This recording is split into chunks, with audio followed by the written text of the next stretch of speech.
Viewers আসসালামু আলাইকুম। আশা করি সবাই ভালো আছেন।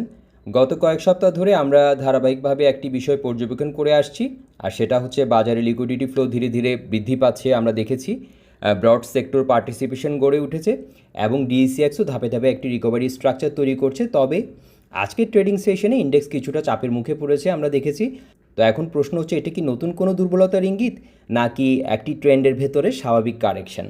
তো আজকে আমরা শুধু ডেলি চার্ট না, ডিএসিএক্সের মান্থলি চার্টও বিশ্লেষণ করব, কারণ আমরা জানি যে মার্কেটের আসল গল্প অনেক সময় মান্থলি চার্টের ভেতরে লুকিয়ে থাকে। আজকের ট্রেডিং সেশনে আমরা দেখেছি ইন্ডেক্স 5605-এ আজকে ক্লোজ করেছে, 35 পয়েন্ট কিন্তু কারেকশন হয়েছে। অ্যাডভান্সার্স ছিল 113টি এবং ডিক্লাইনার্স ছিল 243টি এবং 49 আনচেঞ্জড অবস্থায় ছিল আমরা দেখেছি। তো এখন পর্যন্ত আপডেটেড ডাটা অনুযায়ী আমি দেখতে পাচ্ছি প্রায় 1196 কোটি টাকার মতো লেনদেন হয়েছে। আর আজকের সেশনে কিন্তু প্রফিট টেকিংয়ের প্রভাব স্পষ্ট ছিল। টার্নওভার আগের কয়েকটি সেশনের তুলনায় কিছুটা কমেছে, মার্কেট ব্রেথও দুর্বল আমরা দেখতে পেয়েছি। তবে প্যানিক সেলিং কিন্তু দেখা যায়নি, বরং সাম্প্রতিক র্যালির পর বাজার কিছুটা ব্রিদিং স্পেস নিচ্ছে বলেই মনে হচ্ছে। তো এখন যদি ডিসিএক্সের ডেলি চার্টের দিকে তাকাই, আমরা যেটা বলছিলাম যে 5630 থেকে 5685 জোনটা খুবই ইম্পর্ট্যান্ট জোন, এবং এটাও বলেছিলাম কালকে কিন্তু 686 লেভেলে টাচ করে ক্লোজ করেছে একটা শুটিং স্টার টাইপ, একটা ক্যান্ডেলস্টিক ফরমেশন। এবং এটাও বলেছি পিচফকের একটা ইম্পর্টেন্ট লেভেলের উপর অ্যাকসেপ্টেন্স ধরে রাখার চেষ্টা চলছিল। এবং আমরা যেটা বলছিলাম যে শুটিং স্টার কিন্তু কনফার্মেশন ক্যান্ডেল না, তো আজকে একটা বেয়ারিশ ক্যান্ডেল দিয়ে আমরা দেখেছি একটা কনফার্মেশন ক্যান্ডেলের মতো একটা রেড ক্যান্ডেল হয়েছে এবং পিচফর্কের সেই লেভেলের নিচে ক্লোজ করেছে। তো এটা থেকে কি আমরা একটা রিজেকশন আশা করছি, বা এখান থেকে কি বড় কোনো কারেকশন আশা করছি? আমরা কিন্তু অতীতে দেখেছি যে কোনো স্ট্রং লেভেলের কাছাকাছি গেলে সেই লেভেলকে ভাঙার আগে সেখানে একটা কনসলিডেশন, যেটা আমরা 5500 থেকে 5550-এর এই জোনেও দেখেছি। দেখেন একটু সাইডওয়েজ মুভমেন্টের পর একটা ট্রেডিং পজের পরে লেভেল ব্রেক করেছে। সো সেটার একটা রিপিটেশন এখানেও হতে পারে। সো এটাকে আমি বড় কোনো একটা কারেকশন হিসেবে আমি এখন আপাতত দেখছি না। এখনও কিন্তু আমরা একই ধরনের একটা সিনারিও আমরা বলবো, এখানে একটা ট্রেডিং পজ হতে পারে, তারপর লেভেল ব্রেক করে উপরে এটা কন্টিনিউ করতে পারে। তো সেটার জন্য আমাদেরকে ওই যেটা বলছিলাম মান্থলি চার্টটা একটু দেখে আসতে হবে যে সেখানে আসলে প্রপার আমরা স্ট্রেংথ লক্ষ্য করতে পারছি কি না, বা সেখানে আমাদের রিজেকশন লেভেলগুলো কোথায় রয়েছে। ডিএসিএক্সের মান্থলি চার্টের দিকে তাকালে আমরা দেখতে পাচ্ছি দীর্ঘদিনের একটা কারেকশনের পর এখন একটা রাউন্ডিং বটম শেপ নিয়েছে, একটা রাউন্ডিং বটম ফরমেশন তৈরি করেছে। বর্তমানে 5600 থেকে 5650-এর যে পয়েন্টটা রয়েছে সেটা কিন্তু গুরুত্বপূর্ণ একটি পয়েন্ট, কারণ এই জোনে আমরা কাপের নেকলাইন, তারপর প্রিভিয়াস রেজিস্ট্যান্স এবং গুরুত্বপূর্ণ ফিবোনাচি লেভেল আমরা দেখতে পাচ্ছি এই কাছাকাছি অবস্থান করছে এখানে। যদি সূচক এই লেভেলের উপরে স্থায়ী অবস্থান তৈরি করতে পারে তাহলে পরবর্তীতে 6100, 6500 এবং 7000 যে পয়েন্ট লেভেলগুলো রয়েছে সেগুলো আমাদের জন্য ইম্পর্টেন্ট হবে এবং সেগুলো আলোচনায় আসতে পারে। আরেকটা খুবই ইম্পর্টেন্ট বিষয় হচ্ছে আমরা যেটা দেখতে পাচ্ছি ডিসিএক্স কিন্তু মান্থলি 200 এর অনেকটা উপরে অবস্থান করছে, যেটা দীর্ঘমেয়াদী ট্রেন্ডের দৃষ্টিকোণ থেকে একটা ইতিবাচক সংকেত। তাই আমি এখানে কারেন্ট যে ফ্ল্যাকচুয়েশন আমরা যেটা দেখেছি ডেইলি চার্টে, তার চেয়ে মান্থলি স্ট্রাকচারটাকে এখানে বেশি প্রাধান্য দিব, কারণ বড় ট্রেন্ড কিন্তু সবসময় বড় টাইম ফ্রেমেই আগে ধরা পড়ে। আজকের সেশনে ইন্ডেক্স নেগেটিভ থাকলেও বাজারের ভেতর সিলেক্টিভ স্ট্রেংথ কিন্তু দেখা গেছে। আমরা দেখেছি বিশেষ করে টেক্সটাইল, এগ্রো এবং কিছু ফিনান্সিয়াল কাউন্টারে কিন্তু আমরা আগ্রহ লক্ষ্য করেছি। আজকে টপ ভলিউম ও মার্কেট লিডারশিপের মধ্যে আমরা যদি তাকাই ইটিএল, তারপর DSSL, BD Thai, IPDC, national ফিট, সায়াম কটন, এগুলো কিন্তু ছিল।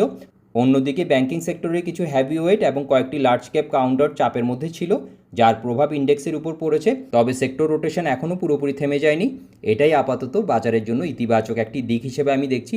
আরেকটি গুরুত্বপূর্ণ বিষয় হলো সেক্টর হেলথ চার্ট। তো সেক্টর হেলথ চার্টের দিকে তাকালে আমরা দেখতে পাচ্ছি বাজারে এখনও কিন্তু ব্রড বেসড রিকভারির চিত্র কিন্তু পরিষ্কার দেখা যাচ্ছে। ইন্স্যুরেন্স, ফিনান্সিয়াল ইনস্টিটিউশনস, ইঞ্জিনিয়ারিং এবং টেক্সটাইল সেক্টর বর্তমানে বাজারে নেতৃত্ব দিচ্ছে এবং ডিসিএক্সের তুলনায় উল্লেখযোগ্য আউট পারফরমেন্স কিন্তু দেখাচ্ছে আমরা দেখতে পাচ্ছি। অন্যদিকে ব্যাংকিং সেক্টর এখনও তুলনামূলকভাবে পিছিয়ে রয়েছে এবং ফার্মাসিউটিক্যালস এবং কেমিক্যাল সেক্টরে এখনও পর্যন্ত স্পষ্ট লিডারশিপ দেখাতে পারেনি। তবে আমার কাছে সবচেয়ে ইতিবাচক বিষয় হলো বাজারের নেতৃত্ব এখন কিন্তু একক কোনো সেক্টরের হাতে নেই, বরং এটা আমরা দেখতে পাচ্ছি বিভিন্ন সেক্টরে পার্টিসিপেশনটা কিন্তু ছড়িয়ে পড়েছে, যা বর্তমানে রিকভারি স্ট্রাকচারের জন্য একটি ইতিবাচক সংকেত। যতদিন এই সেক্টর রোটেশন অব্যাহত থাকবে এবং বাজারের ভেতরে লিকুইডিটি বিভিন্ন সেক্টরে প্রবাহিত হতে দেখব, ততদিন পর্যন্ত কিন্তু রিকভারি ফেজের স্থায়িত্বের সম্ভাবনাও বাড়বে। তবে ভবিষ্যতে যদি ব্যাংকিং এবং ফার্মাসিউটিক্যালসের মতো হ্যাভিওয়েট সেক্টরগুলো সক্রিয়ভাবে রিকভারিতে যোগ দেয়, তাহলে ইন্ডেক্সের জন্য আরও শক্তিশালী মোমেন্টাম তৈরি হওয়ার সম্ভাবনা কিন্তু রয়েছে। অর্থাৎ ইন্ডেক্স আজ কিছুটা দুর্বল থাকলেও বাজারের ভেতরের লিকুইডিটি ফ্লো এবং সেক্টর রোটেশনের ইতিবাচক চিত্র এখনও কিন্তু পুরোপুরি নষ্ট হয়ে যায়নি। এবার চলুন ভিউয়ার্স, দেখে নেওয়া যাক গতকালকের আলোচিত শেয়ারগুলোর আজ কেমন পারফর্ম করেছে। তো প্রথম স্টকটা হচ্ছে আইপিডিসি নিয়ে অনেক বিস্তারিত আলোচনা হয়েছে। আমরা একটা ব্রেকআওয়ে গ্যাপের কথা বলেছি এবং এটা হচ্ছে রানিং গ্যাপ আমরা দেখতে পাচ্ছি, আজকে কিন্তু কনফার্ম করেছে এখন পর্যন্ত। যদিও আরেকটা ক্যান্ডেল আমাদের দরকার, তবে আজকে ক্যান্ডেলে আমরা কিন্তু এটাকে কনফার্ম রানিং গ্যাপ হিসেবে, রানওয়ে গ্যাপ হিসেবে ধরতে পারি। 28.30-এ ক্লোজ করেছে, আমরা দেখেছি গিয়েছিল 29.30 পর্যন্ত, 30-এর কাছাকাছি একটা ফিয়ার লেভেল রয়েছে। তো এখন দেখার বিষয় যে এখানে এসে কী ধরনের রিয়েকশন দেখায়। যদি 30 লেভেলটাকে ঠিকঠাক মতো ভেঙে যদি সেখানে অ্যাকসেপ্টেন্স তৈরি করতে পারে, সেই ক্ষেত্রে আমরা দেখতে পাচ্ছি পরবর্তী একটা ইম্পর্ট্যান্ট লেভেল রয়েছে 33-30-র কাছাকাছি একটা লেভেল আমরা দেখতে পাচ্ছি। এখন পর্যন্ত কিন্তু সব কিছুই পজিটিভ। আর যেটা বলছিলাম যে অনেক দিনের কম্প্রেশন জোনকে ব্রেকআউট করেছে, স্ট্রেংথ কিন্তু অনেক আমরা দেখতে পাচ্ছি। এরপরে স্টকটা ছিল এনসিসি ব্যাংক। তো এনসিসি ব্যাংক নিয়ে আমি যেটা বলছিলাম 16.30, 17.40 এই দুটো লেভেল খুবই ইম্পর্টেন্ট। তো আজকে কিন্তু আমরা প্রফিট টেকিং লক্ষ্য করেছি, 17.30-এর কাছাকাছি গিয়েছিল এবং ক্লোজ করেছে 16.60। তো এখন একটা সাপোর্ট আমরা দেখতে পাচ্ছি, যেটা বলছিলাম 16.30-এ একটা সাপোর্ট রয়েছে এবং মানে 16.10 থেকে 16.30-এর লেভেলটা এখন আমাদের জন্য ইম্পর্টেন্ট একটা লেভেল আমরা বলবো। আর উপরে রিজেকশন লেভেল হিসেবে আমরা 17.40 থেকে 17.50-এর যে লেভেলটা রয়েছে। তো এখন দেখা যাক যে এই লেভেলে কী ধরনের রিয়েকশন দেখায়। হ্যাঁ, তো এরপরের স্টকটা আমরা যদি যাই, ইটিএল, ইভেন্টস টেক্সটাইল লিমিটেড, এটা কিন্তু খুব স্ট্রং ক্যান্ডেল দিয়েছে এবং একটা অ্যাসেন্ডিং চ্যানেলে কথা বলছিলাম, সেটাকে ভেঙে এবং আমাদের একটা ইম্পর্টেন্ট লেভেলকে ভেঙে 13.50-এ ক্লোজ করেছে, 13.20-এর লেভেলটাকে ভেঙে। তো এখন দেখার বিষয় যে 13.20-এর উপরে অ্যাকসেপ্টেন্স তৈরি করতে পারে কিনা, ধরে রাখতে পারে কিনা। যদি ধরে রাখতে পারে, পরবর্তীতে উপরে যে লেভেলটা রয়েছে হাইলাইট করা, সেটা আমাদের জন্য একটা ইম্পর্টেন্ট লেভেল হবে। ভলিউমের কনফার্মেশন ছিল এবং খুব স্ট্রং আমরা বলবো, ঠিক আছে, স্ট্রংলি বুলিশ একটা সিচুয়েশনে রয়েছে এখন, এক কথায় যদি বলি। তো ভিউয়ার্স, আমরা দেখে নিলাম গতকালকের আলোচিত স্টকগুলোর বর্তমান অবস্থা। তো আজকের ফ্রেশ স্টকের মধ্যে যেগুলো আলোচনায় আজকে রয়েছে, প্রথম যেটা সেটা হচ্ছে ডিএসএসএল। এগুলো কিন্তু ভলিউম লিডার বোর্ড থেকেই নেওয়া।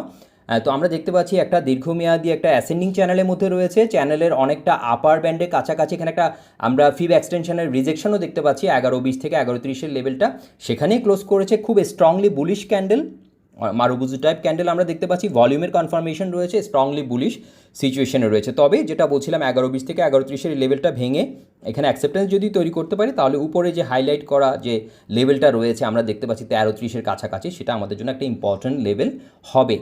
আর সাপোর্ট হচ্ছে 10 থেকে 10.20। তো এখন দেখা যাক 11.20 থেকে 11.30-এর লেভেলে কী ধরনের রিয়েকশন দেখায়।